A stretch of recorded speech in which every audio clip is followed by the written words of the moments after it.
Rabbi Manis Friedman. Hello, thank God it's Tuesday. So happy to have this opportunity to speak with you. And I want to continue. It sort of became like a series because life calls for it. A series of talk shows that have one thing in common: to filter what's true and what's false, what's real and what's not real. And I know you have been developing this concept with on your YouTube channel and in many of your talks. And I want to take this to the area of our current state of economy. So if we speak about lies, true, false, how can we apply that concept and classify our current state of economy in this respect? What is it about the economy that worries you? Well, if we look at so many things, it's not that it worries me. It's just, I don't know. I don't think I'm the only one who does not understand and who does not see the truth in it. Few examples. Last week, a banana taped to a wall was sold for over $6 million. How is that being valued? This week, we found out that Rachel Meadows, a host of MSNBC, who hosts one show a week, gets compensated $30 million for her work a year. I'm just wondering how things are evaluated these days. Stock market. The company goes. The company doesn't make money. It loses money. The stock goes up. What is it based on? What are we basing our value of things, services? What are we basing them on? So my question is, there are so many lies all over the place, and we have spoken about the ones that pertain to healthcare, that pertain to politics, and so many other areas, values. But economy, it seems that if I was to build a pyramid, I would say it all stems down from economy, because basically what makes the world go round in our day and age? It is money, and it is the value of money. It's how much money there is out there, who has more calls the shots. So if this is what is it true? I mean, I'm very confused about it, and I am pretty certain that I'm not the only one. Just we are confused about so many areas in life: education, gender, healthcare, and all of these things. I think economy pretty much presents the biggest question. This is the biggest mystery of it all. Bitcoin.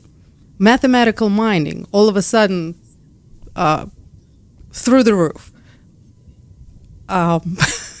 So yeah, there are so many questions, and I'm wondering if we can look at it from Torah perspective, as far as the reality of it all and the state of it all, and how we're supposed to accept it, take it, deal with it. You usually are good about setting us straight once a week. So this is a tough one. It's a big question.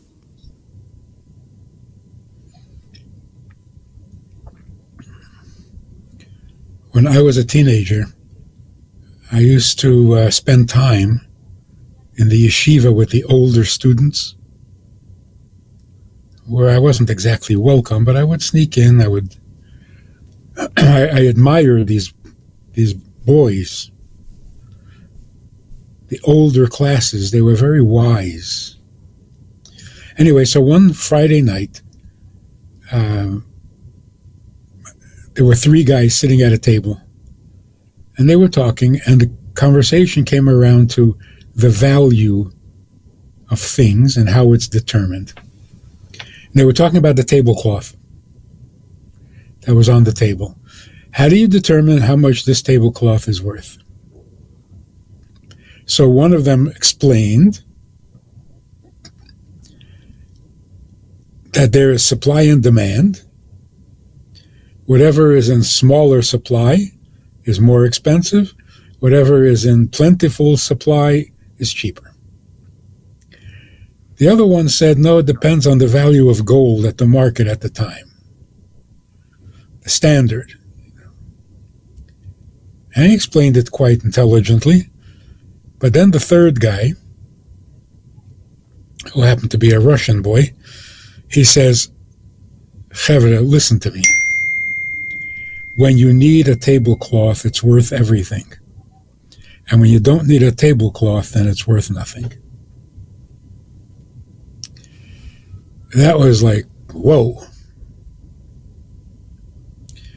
When you need something, it has value. If you don't need it, it has no value, other than on paper. So the whole system is pumped up, and people get rich and powerful on things that nobody needs. Nobody needs.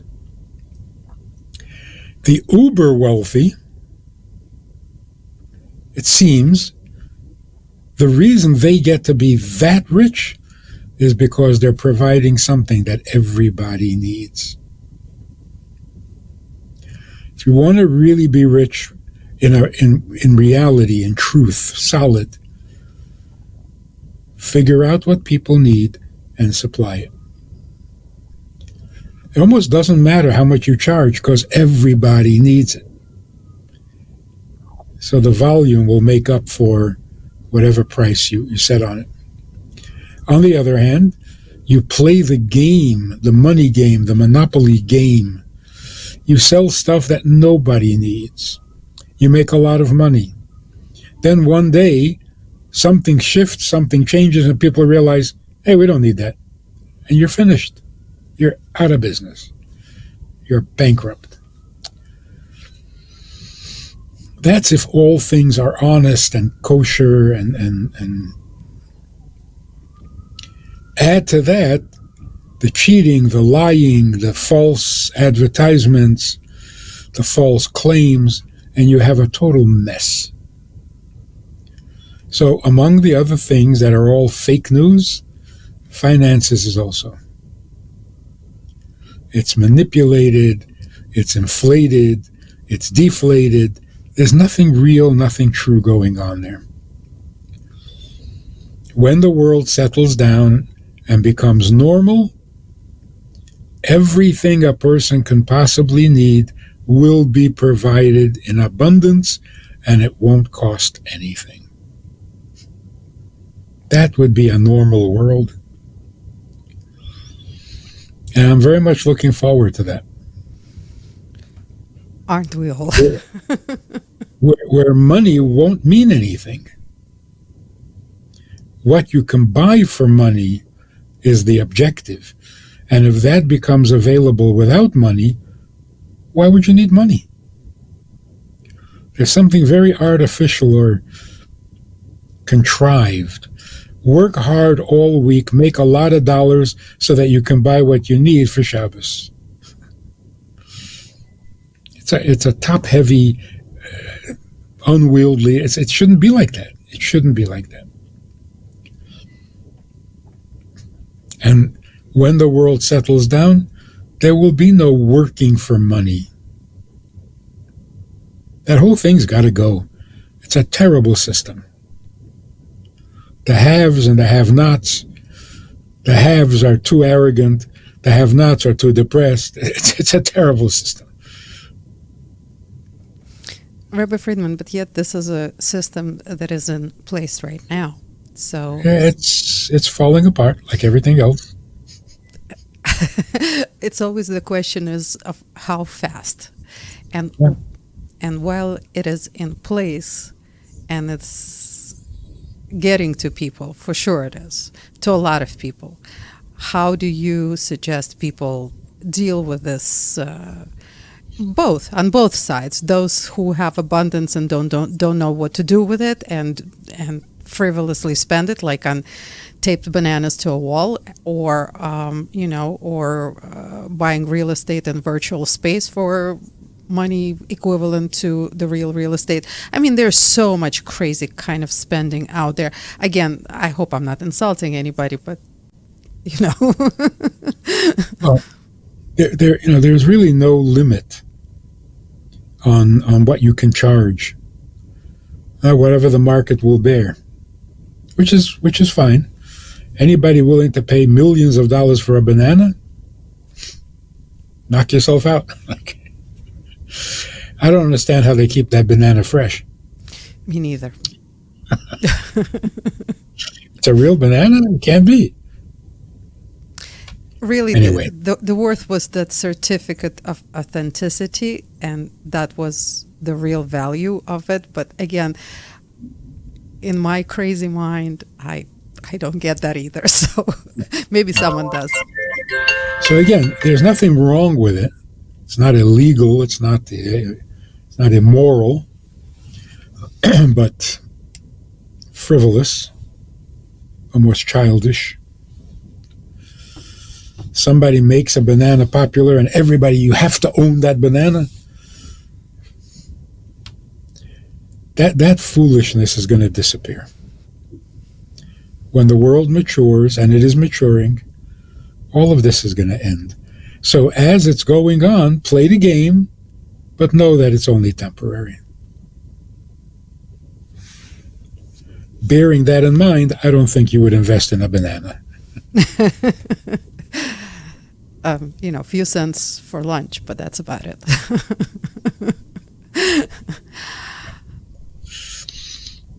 But we have, this week, Chabad is in very serious mood, grieving the murder of a shliach. The reaction and the response, I don't think this ever happened before. You would think that the first thing that's done, close down that Chabad. Too dangerous. No, the opposite is happening. Somebody is going to step right into that position, keep the kosher market going. Jared Kushner invested $1 million in this project. His brother got jealous, invested another $1 million in the project. When did this ever happen before? When did every evil cause this kind of a reaction? More good, more truth, bigger, better. It's an amazing thing. Someday historians are going to study this phenomenon and try to explain what happened in the 21st century. How is it that every evil just makes the world better? And how much longer will this process continue? You have to have darkness in order to increase the light. Again, that's a crazy system. It's been around for a long time. You go down in order to go up. We learned all about this in yeshiva. Every descent is for the purpose of greater ascent. Good. What, forever? This is going to go on forever. Go down and then come up. Go down and then come up. No, this is ridiculous. It's got to end, and it's ending.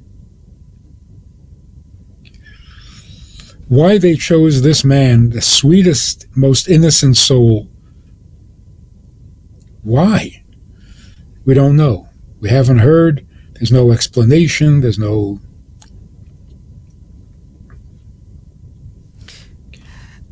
But again, many people write, if the evil thinks that by doing this they're going to diminish holiness, they are so wrong.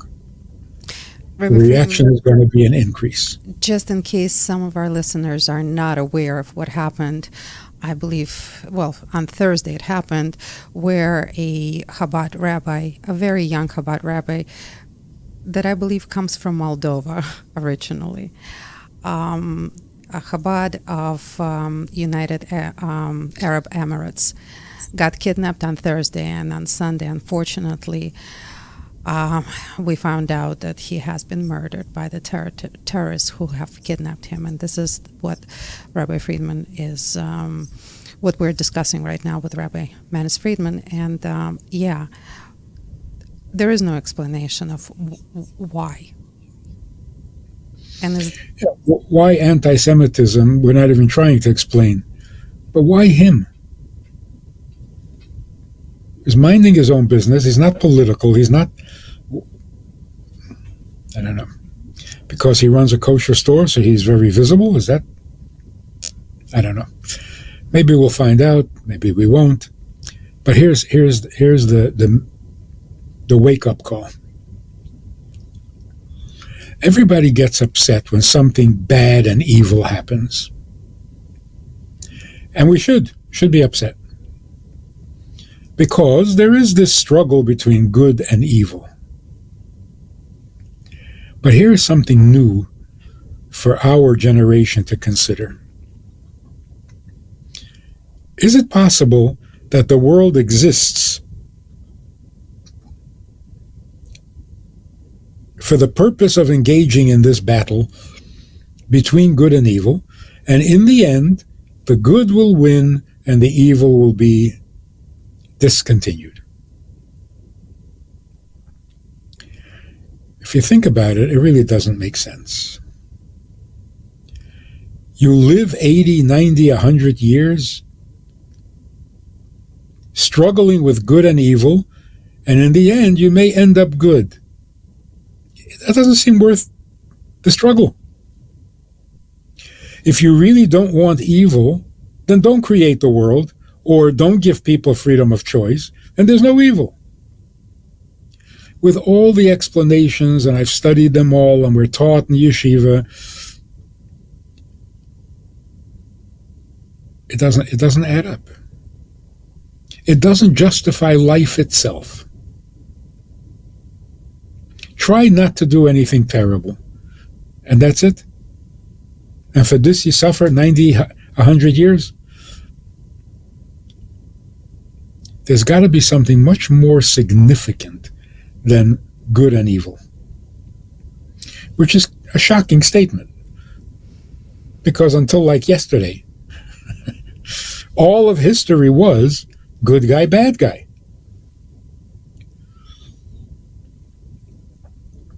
But now all of a sudden, it doesn't add up. Like, okay, we'll get rid of Hamas. Destroyed Hamas. Okay, now what? Now life is good? Now life is worth living? No, now we have to destroy Hezbollah. And after we destroy Hezbollah, now life will be good? No, then we'll have to deal with Iran. Okay, if we deal with Iran, life will be good? No, then you have to deal with China.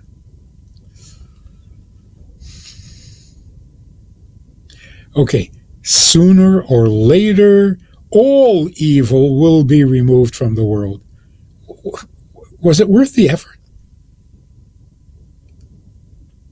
Evil exists in order to be eliminated.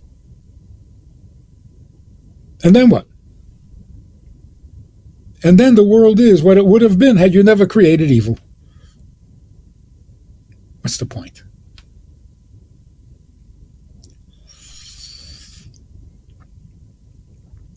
That's why when we read the Ten Commandments, it seems so petty. Don't murder, don't steal, don't commit adultery, don't worship idols. Yeah. And if I don't kill anybody, then my life is worth living? If I don't commit adultery, then the world is beautiful? Seems like it's just damage control. But why are we living? So what is the true challenge? God says, don't murder, don't steal, don't lie, don't bring false witness. Why? so that you don't spend a minute thinking about it. Any human being who's thinking, I don't know, is murder really bad? Is it bad? Is it terrible? Should I? Shouldn't I? What a waste of time. In the end, you'll come to the conclusion that no, murder is not good. That took you an hour. That took you a week, a lifetime. That's so embarrassing. The world is very critical of Hitler and Pol Pot and Stalin. So noble. If you're against Hitler, you're such a mensch. Wow, you're so wise. No, it's ridiculous. And this is how the world gets divided? Pro-Hitler, anti-Hitler? That's horrible. The real challenge is truth versus fact. There are many things in the world that are a fact, they're real, not true. To identify truth and become part of truth, that's worth all the effort in the world. Because truth is eternal. And when human beings who are not eternal can discover the truth and live it, we elevate ourselves beyond the level of human. We become eternal. That's a worthy cause. That explains why we have a soul and why we have intelligence and why we have schools and books and learning and teaching, all to discover that you really shouldn't commit adultery. It's time to grow up. It's time to mature. What happened with this murder, like all other evil, it's not that it's bad. It's false. Everything about it is false. The reason, the motivation, the temptation, even the pleasure of it, it's all false. It's all fake. There's nothing true about it. So why would you indulge in such things? So we want the world to mature not from evil to decency, but from human to super, to divine. It's not good that we take evil so seriously, as if evil is our goal and purpose in life, to get rid of evil. Just in a very practical language. Okay, we got rid of Hamas. Now what? Now what? So what's going to be with Gaza? So what did 800 Israeli soldiers die for? Now what? Now there's no more Hamas. Fine. We're not looking at the end goal. We're not getting to the purpose and reason for existence. We're hung up on these temporary things.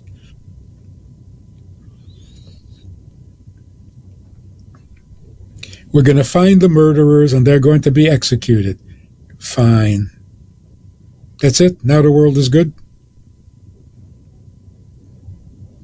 So let's graduate.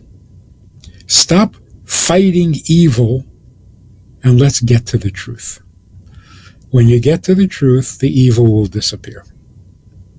Because it's fake. And when you expose truth, the fake disappears. So the question is not who is good and who is bad. The question is, why are we really here and are we accomplishing it? What is it that always existed and will always exist, and how do we become part of that? It's so much more dignified. So if you're into what is fake, you will probably be bad. If you're into what is true, you will probably be good. So good and evil are symptoms of truth and falsehood. How long are we going to continue treating the symptoms? It's endless. It's frustrating. The question is not why do people kill. The question is, how is that even possible?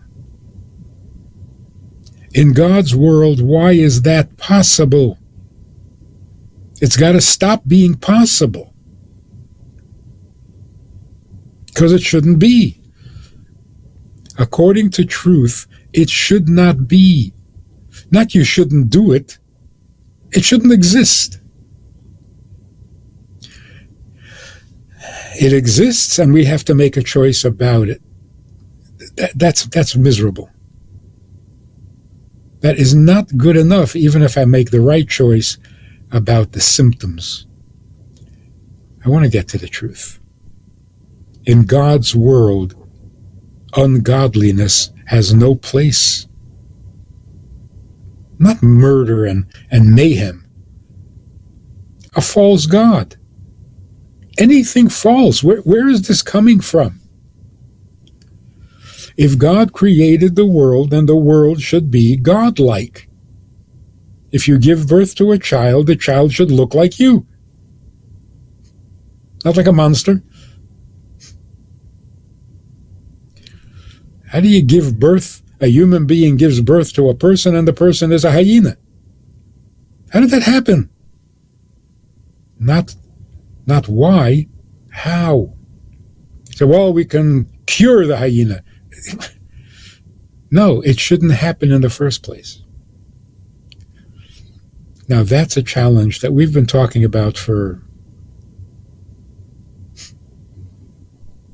4 years. Yes, we have. That's what we need. Tell me the truth behind all of existence, the truth behind our existence. Why are we here? Why does the world exist? Just to try to not be bad? No more. Not good enough. The struggle is not justified. Work that hard to just not be bad? See, why doesn't that make sense? Why do we assume that evil is real and you have to fight it? Like forever. And then you feel like you're a real good person because you're fighting the evil. The evil has no right to exist. What do we do to bring the world to sanity where evil does not exist? Not in God's world. And again, I know all the explanations. God hides, he withdraws his light so that you can have freedom of choice and you can do bad things. Well, big deal. Fine. You've explained it. It shouldn't be. In God's world, evil should not be a possibility. And as long as it's a possibility, we can't be content with the fact that we killed some bad guys. Maybe that's why the world is complaining. Yes, they're bad guys, and yes, you're killing them, and yes, they're all going to be gone. But so what? So what? Good question. Rabbi Friedman, and we also spoke about this many, many times. And in fact, this week, I got a very distraught phone call from someone who listens to us, who does not understand, very distraught. When you say that God is in distress over creating evil, that the word was different. Actually, I can't really come up with a word. Can't remember the exact wording that was asked, but that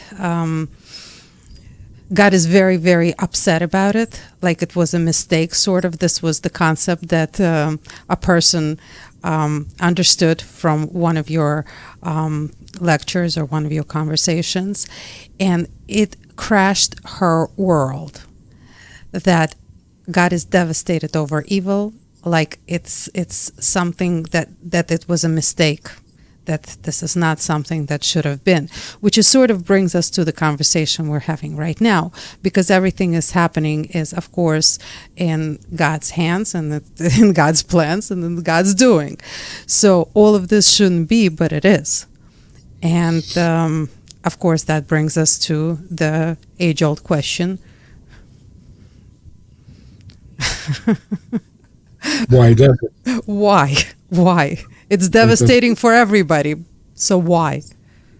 Yeah, well, look, we are all, every decent human being in the world is engaged in a battle. We're all comfortable with the notion that we have to fix the world. Tikkun olam. The question is, what needs fixing? What is the priority? What is the first responsibility, secondary responsibility? We're all working on fixing the world. And God wants the world fixed. So you can say, we'll fix the world as soon as we kill all the bad guys. I think that's just treating symptoms. If we're fixing the world, we should bring the world to a condition where evil cannot exist. We do that, not God. So why did God create evil in the first place? Fine, very good question. Go to yeshiva, sit for 8 years, and study all the explanations of... But it doesn't change the fact that that's what we need to fix. So this woman is, upset because it sounds like God made a mistake. We're not talking about a mistake. We're talking about a world in need of repair, which everyone agrees to. My question is, you want to just repair a symptom, or you want to really change the world? It's no mistake. The change from fake to truth is worth every effort. It's not just eliminating the damage. It's going to infinity and beyond. The result will be that death will stop. There will be no wars. Is the tip of the iceberg. Of course there are going to be no wars. There shouldn't be wars now.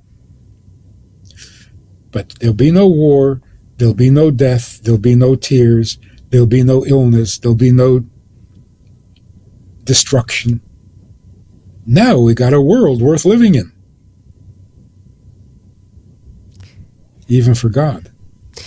Rabbi Friedman, you said something extremely powerful just now, that we are all in some sort of struggle, in some sort of personal war. And that's the state of the world. And that is, and we spoke about this before. I know we shouldn't be asking why. We should be asking what. But still, I know it's on everybody's mind, everyone who is struggling.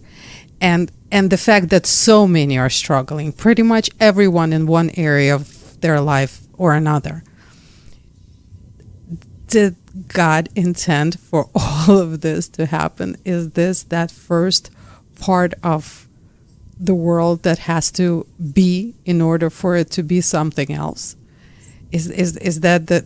So I believe that I'm asking the question on behalf of this woman who really was in a lot of pain when she asked that question, because to her it seems that her whole life is a mistake. If God made a mistake about creating evil, then all the evil that she's experiencing in her life is also a mistake. And I'm sure a lot of people probably feel exactly the same way. Yeah, the word mistake doesn't belong. If God had made a mistake and he is upset about it, what would he do? Fix it. He would immediately fix it. So obviously it's not a mistake because it continues in his world. Our job is to protest.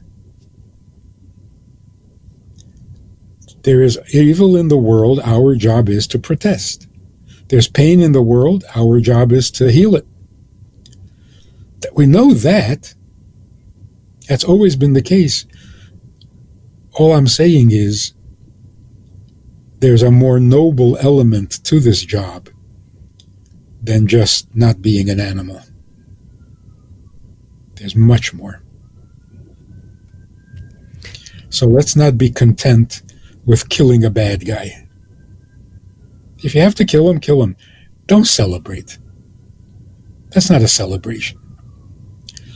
When killing becomes impossible for any human being, then we'll celebrate.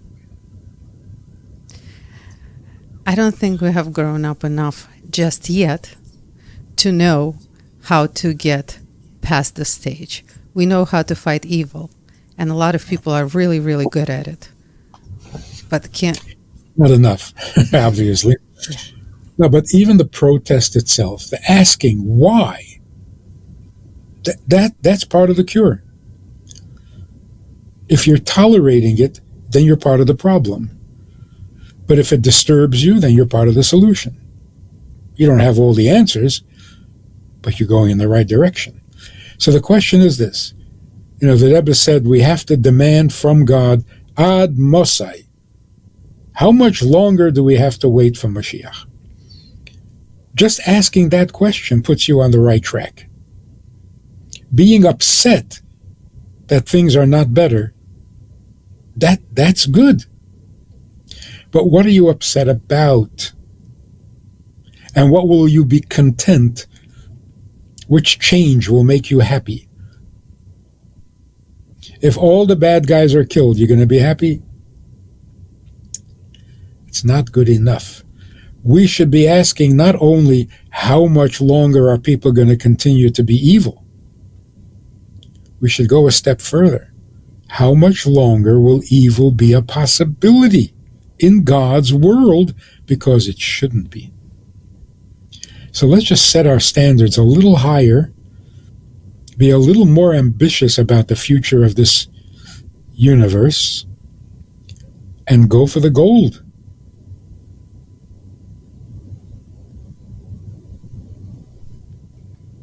Just in our mind or with our actions? Starting in our mind, in our hearts, in our objection. If we really object, we'll become ambitious, we will become inventive and creative, and we will find the solution. If it bothers you enough, if all that bothers you is that people kill, it's not good enough. Rabbi Friedman, a few days ago I heard one of your talks with Rabbi David Vigler on YouTube, which was so positive it made my husband and I just jump up with a huge grin on our faces. And I kind of would like to leave our listeners with the same feeling. You very definitively said that we're just weeks away, that we just need to look at the news, see what's happening, and the change is like weeks away. Would you mind elaborating on this a little bit for our listeners, our audience? Here's the question is, what makes more sense to an intelligent, thoughtful human being? That next week all of this will be gone? Or that next week we'll be in the same place, there'll be another murderer, there'll be another killing, there'll be another manhunt, we'll execute another criminal? Which one makes more sense?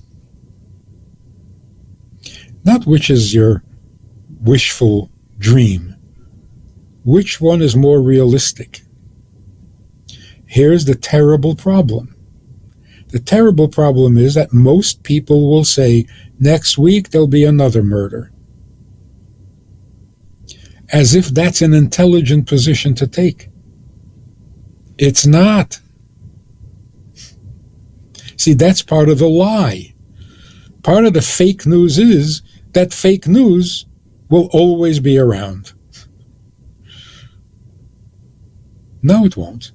It can't. Doesn't make sense. What is your default position on reality? Reality is the liars have got to stop lying. You can't go on like this. It can't go on like this. People molesting people, people harming people. This is God's world. It's a miracle that this has gone on for as long as it has, but when it stops, it won't be a miracle.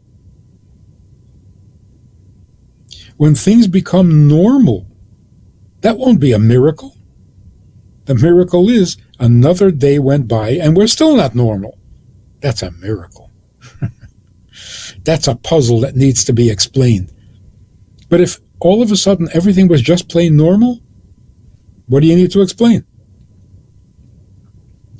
If your children look like you don't have to explain anything. If your children don't look like you better come up with a good explanation. And even after the explanation, something's not right. The world doesn't look like its creator. Is that normal? Does that make any sense at all? How is that even possible? And if it is possible, it's got to be temporary. So, being convinced next week the world is going to be a godly world makes so much sense. It's created by God, it should be godly. Well, it hasn't been. Okay, that's the puzzle. That's what's not normal. This is the crucial shift that Moshiach brings. What is your default position on reality? Oh, there will always be wars, there will always be crime, there will always be bad people, and we're always going to have the good people fighting the bad people. That makes sense to you? Then go back to school. Doesn't make sense. Makes perfect sense. God's world is a godly world. No further questions. So yes, by next week, the world should be normal. And if it isn't, God forbid, well, that's a miracle. That's a shock. Can we stop with the miracles already then? Right. No, the need for miracles is bad news. You need a miracle for things to be good? Things should be good naturally. It's God's world. That's where God needs our input. No fake news in God's true world.